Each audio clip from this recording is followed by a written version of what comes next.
पटना में मर्डर का CCTV video सामने आया है। ये बड़ी खबर मिल रही है जहां पर पटना से खबर है।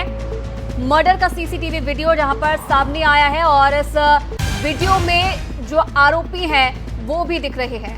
आपको बता दें कि पटना के पारस अस्पताल में आज सुबह जो है एक व्यक्ति की जो खुद एक अपराध हत्या के मुकदमे में पेरोल पर अस्पताल में भर्ती थे, उस व्यक्ति को जो है वो मौत के घाट उतार दिया गया। और इस दौरान अब आरोपियों की तस्वीर भी सामने आ चुकी है और इसके अलावा ये सीसीटीवी फुटेज एक्सक्लूसिव इस वक्त हम आपको दिखा रहे हैं, जहां आपको बता दें कि आखिर किस तरीके से जो अपराधी हैं वो अस्पताल के अंदर घुसे हैं और सभी के हाथ में यहां पर जो बंदूक है वो साफ तौर पर नजर आ रही है। और उसके बाद ताबड़तोड़ फायरिंग की गई अस्पताल परिसर के अंदर, उस कमरे में जहां चंदन मिश्रा जो है वो मौजूद था। और आपको बता दें कि इस पूरे हत्याकांड को अंजाम जो है वो दिया गया है। इलाज के दौरान उनकी मौत हो गई है।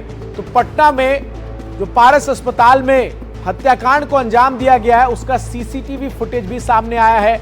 और इस सीसीटीवी फुटेज में आप देख सकते हैं सबसे पहले किस तरीके से एक आरोपी जो है वो अस्पताल परिसर में उस कमरे की तरफ जाते हैं, ताबड़तोड़ फायरिंग करते हैं और उसके बाद वहां से वो कैसे जो है वो निकलते हैं। कमरा नंबर 209 है और आपको जरा मैं दिखाता हूं बिग स्क्रीन पर किस तरीके से एक व्यक्ति जो है वो इसके अंदर दाखिल होता है। उसके बाद उसके साथ 4 अन्य लोग भी हैं और सभी के हाथ में आपको पिस्टल नजर आ रहा है। कमरे के अंदर दाखिल होने से पहले पिस्टल को लोड करते हुए नजर आ रहे हैं। जरा एक बार इसको हम शुरू से अब आपको दिखाएंगे तो उसमें आपको नजर आएगा कि आखिर किस तरीके से जो तमाम आरोपी हैं वो इस कमरे नंबर 209, जिसमें चंदन मिश्रा नाम का एक व्यक्ति जो पहले से एक हत्या के मुकदमे में जेल में था, पेरोल पर वो बाहर आया, अस्पताल में भर्ती था और कैसे इस पूरे हत्याकांड को अंजाम दिया गया। और इस वक्त हत्याकांड को अंजाम देने के बाद किस तरीके से आरोपी भागते हुए नजर आए। देखिए, पहला आरोपी निकलता है, वो पिस्टल जो है वो अपने पीछे टांगता है। दूसरा आरोपी, उसके हाथ में पिस्टल है, वो आगे बढ़ता हुआ नजर आता है। तीसरा आरोपी यहां से फिर निकलता है। चौथा भी, उसके हाथ में भी पिस्टल है, ये भी भागते हुए यहां से निकलते हैं और इस पूरे हत्याकांड को जो है वो अंजाम दिया गया है। तो ये वीडियो अपने आप में गवाही दे रहा है कि आखिर किस तरीके से जो अपराधी हैं उनके हौसले बुलंद हैं। और ये 5वां अपराधी आरोपी जो कि मुख्य आरोपी बताया जा रहा है वो सभी के निकलने के बाद जो है वहां से निकलता है। सोमू हमारे सहयोगी तमाम जानकारी के साथ इस वक्त जुड़ रहे हैं मेरे साथ। सोमू, ये जो सीसीटीवी फुटेज सामने आया है ये अपने आप में इस बात को दिखा रहा है कि न केवल जो तमाम अपराधी हैं उनको अच्छे से पता था कि जो व्यक्ति है वो किस कमरे में है, बल्कि उन्हें यह भी पता था कि कहीं भी कोई भी इस प्रकार की बंदोबस्त नहीं है जिससे उन्हें जो है वो रोका जा सके। बेखौफ आते हैं ये पांचों, कमरे के अंदर 209 में घुसते हैं, तकरीबन 25-30 सेकेंड फायरिंग करते हैं और फिर वहां से बिल्कुल भागते हुए निकल जाते हैं। बिल्कुल, देखिए, जो अस्पताल की सुरक्षा व्यवस्था है उसको लेकर के भी कई सवाल खड़े हुए हैं और इसीलिए जो आईजी हैं उन्होंने ये कहा है कि जो गार्ड हैं पारस अस्पताल के उनकी मिलीभगत हो सकती है, इससे इनकार नहीं किया जा सकता। और बहरहाल जो सूत्रों के हवाले से हमारे पास सूचना है उसके मुताबिक करीब 10 गार्ड ऐसे हैं जो संदिग्ध हैं और उनसे पूछताछ की जा रही है।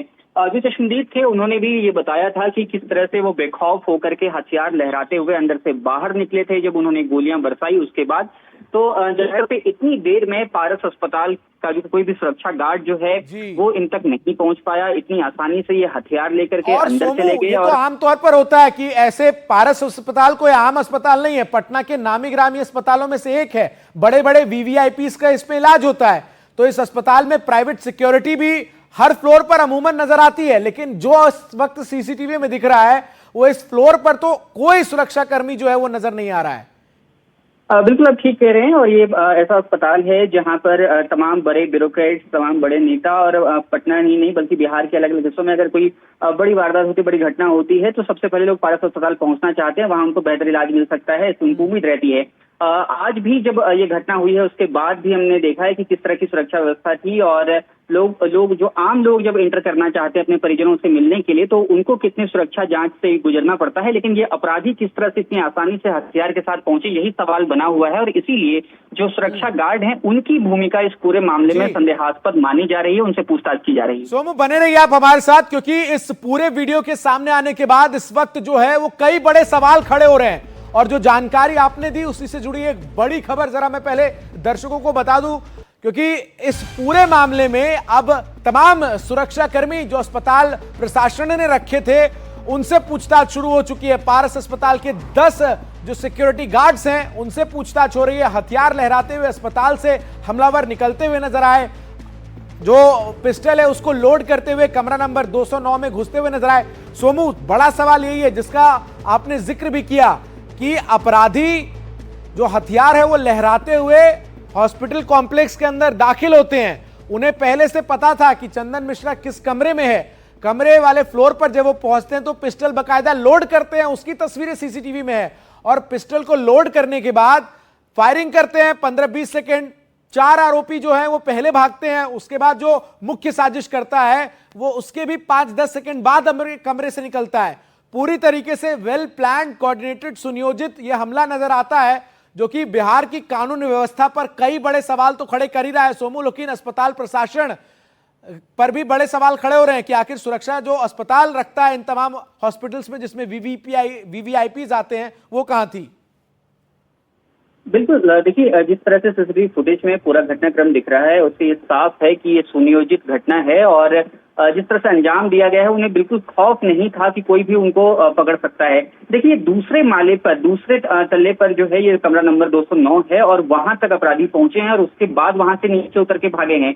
ऐसा नहीं है कि उन्होंने वो सड़क के किनारे खड़े थे और पहली ही मंजिल पर या फिर ग्राउंड फ्लोर पर जाकर के उन्होंने इस वारदात को अंजाम दिया है। दूसरे तल्ले से नीचे उतरने में उनको वक्त लगा और इस दौरान बिल्कुल भी जो पारस अस्पताल की सिक्योरिटी है वो गायब रही है। इसलिए ये पूरी तरह से सवालों के घेरे में है। और निश्चित रूप से जिस तरह से बिहार में खासतौर पर पटना में आए दिनों हत्या की घटनाएं बढ़ी हैं, उसने भी कानून व्यवस्था पर कई सारे सवाल खड़े किए। इस पूरे मामले में पुलिस की जांच में जो अभी प्रारंभिक दौर में है, कुछ लोगों को हिरासत में भी लिया गया, क्या ऐसी कोई खबर है?